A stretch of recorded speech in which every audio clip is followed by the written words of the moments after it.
kinabuhi pod sa Gatman living, kinahanglan masayod ta sa habog, amen, nga pinadayag, amen, pinadayag sa Dios. Amen. So unsa man ang high truth is gusto sa Dios nga ipaambit ang iyang kaugalingon dinhi nato. Amen. God's intention is to dispense Himself into us, to be our life, to be our living, amen, to be our person for His expression. Amen. So salamat sa Ginoong maigsoon. Kanya, ang title niya is The Great Need for a New Revival. So great need, amen, dakong panginahanglan. Kanya, doon ang po siya great question. O niya, great answer. Amen. So, sa Job chapter 10, maigsoon, ang tanang tubag sa nasinatian ni Job, ang tubag pamatigayon sa Ginoo. Amen. Ganong nakasinati si Job, gani, gingon dito, si Job, he thought that God was angry to him. Because he did not realize sa chapter 10, verse 12, that he said that these things are hidden in you. And this is you. Tungod kay wa man ang padayag, unsa man ang tinguha sa kasing-kasing sa Ginoo. So ang tanan day nato mga kasinatian mo igsoon, bisan sa kasinatian ni Job, ang tubag di ay pamatigayon sa Ginoo. Amen. Yang kasinatian ni Job, maupod ang kasinatian nato. Nanong ang atong sitwasyon, nanong mindangat matani, amen. Kaya tinguha sa Ginoo, amen. Gusto man niyang ipaambit ang iyang kagalingon din nato. Amen. Kaya wa man niya mo'y shortcut sa kinabuhi. Amen. Gani ang Ginoo mingagi sa posiso. Right? Aron mahimo siya ang espiritong naghatag og kinabuhi. Pero kita maigsoon, aron moabot punta, amen, to the stature of the boldness of Christ, to arrive at the maturity in life, we need all these things. Number one, first, we need regeneration. Then it's not enough for us to be regenerated, we need to be sanctified. That's why we need to come to His Word, that the Word is sanctify us. And third is, we need to be renewed by His Word. Amen. What is the word? Transformation. Amen. Then kalima, confirmation. Then lastly, glorification. So wala mo yung taga regeneration raw ta ko brad. Ilang kung gusto transformation kay sakit pagayo. Gusto na ko brad regeneration brad. O niya, gusto ko glorification. Bingagi magali ang Ginoo sa proseso. Niya, kita pa inooy. Dili uwagi sa proseso. Amen. Right? Ayahay kay ka. Ang Ginoo nag-antos aron kita mabulahan. Amen. O niya, kita dili gusto uwagi proseso. Na naman, kay pag-abot sa transformation, daghang kayong ming-ungot niinig. Because si Brother Ron, that is the third state of the experience of life. Daghan ko nang ming-umot gani, uban ming-atras pa in the states of transformation. Nga naman, kay states of transformation, ang atong kinabuhi, ura siya secret words pa, na complicated and intermixed situation. Ang transformation. Gani, kung lantaw ni mo, kanang itaw magburna, ang likod niya na gubot kayo. Wa ka kabalong asang direction sa tanong. Ang pula, ang green, ang itom, ang puti, di ba? Kanang magburna ka. Hingga nga, sa maning masabta ni, gasungsong, naglambot yung mga tanong. Pero pagbalini mo, wakay ka, wow! What a beautiful picture. Right? Amen. So, maunang, sa stage of transformation, my soul, o saan to experience that complicated and intermixed situation. Din has panimalay, di takasabot, nanong kadimay naghimo na itong asawa.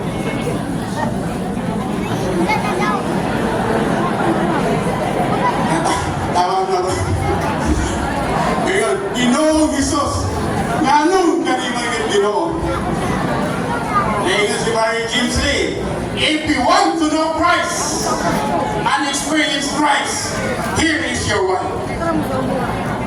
Iyon si Barney, kung gusto kang makaila sa Diyos, makasinati sa Diyos, naa ang imong asawa. Lord Jesus. Palos po karon. Amen. Ingon po si Brother Binoro. Siya nga, brothers, siya, you must praise the Lord and thank the Lord to your annoying wife. Then yung pa siya, sisters, magdaig po mo Ginoo to your, saman, siya nga, bad husband. Oh Lord Jesus. Magdaig des Ginoo mga sister sa mga bad husband. Ganong i-arrange man ni tanan sa Ginoo. Ang panimalay, ganong kani mag-iimong maminyuan. Kani mag-iimong mga anak. Right? Even sa panarbaho, na ang transformation. Even sa pagnegosyo, na ang transformation. Even gani sa isyahan ng kinabuhi. The more ka ng mga lagad sa Ginoo, the more ka bukon ang imong kaugalingon. Muna kung di ka sa ituyos pamatigayan sa Ginoo, ang uban, mubalhin na lang dapat kay maglikay sa sitwasyon. But in the eyes of the Lord, God is glorious. No matter what is the situation, the condition of the church is identical. The church is a shining lampstand. Gani ko si Barili, ang problema dili iglesia, kundi ang problema ikaw. Bisan pakurog asa kang dapit, kung ikaw mo ang problema, kanang napita magka-problema. So kaning tanang butang mga igsoon, o wa tay tinaw nga pananahon, kalabot sa pagtigayon sa Ginoo, mo question ta, Ginoo, nganong nahitabo maning ngano?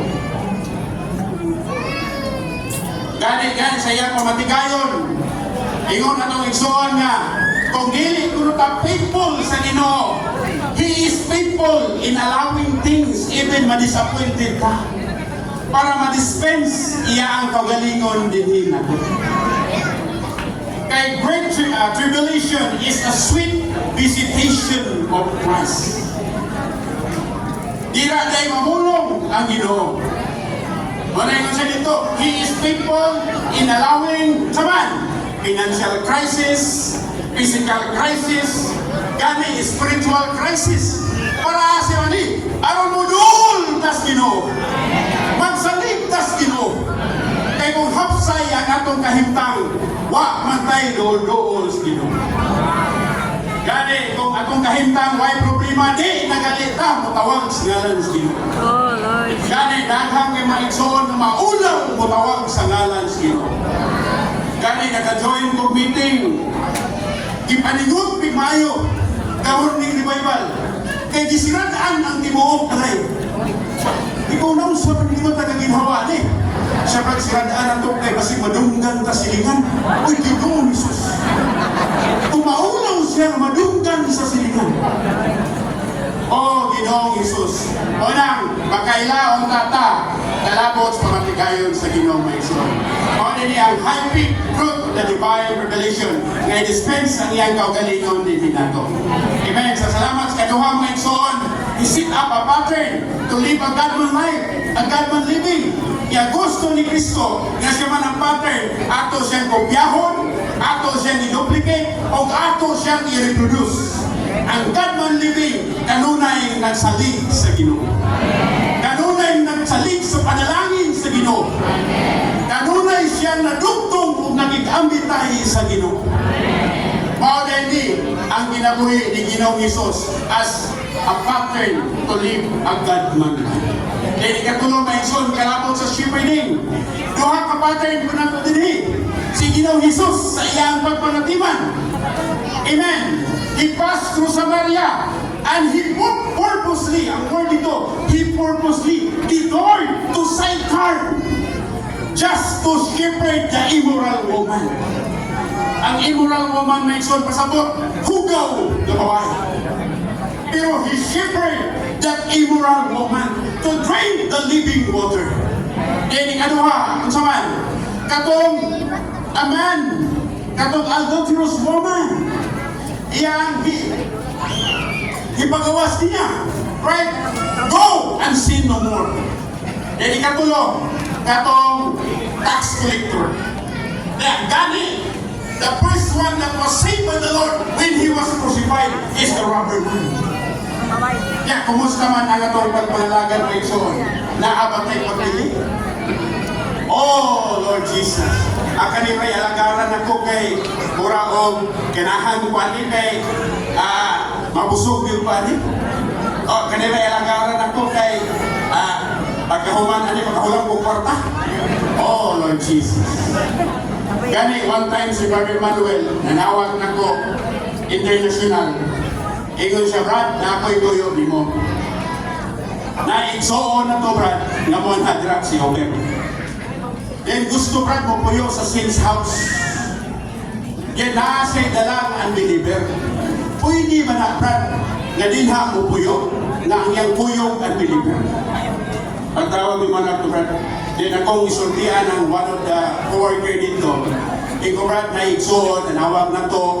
Gusto mo puyo sa Saints House. Ang sister, igsoon na to. Pero ang isa, unbeliever. Musugot lang ka, Brad, nga ako siyang pa-stayhon sa Saints House. Nga mahal ko na ang apartment dito. Kung sa'yo kubag sa igsoon, gani pattern po di siya sa pangpangalagan. Gani ako na shepherd po gani. Ingon siya, Brad.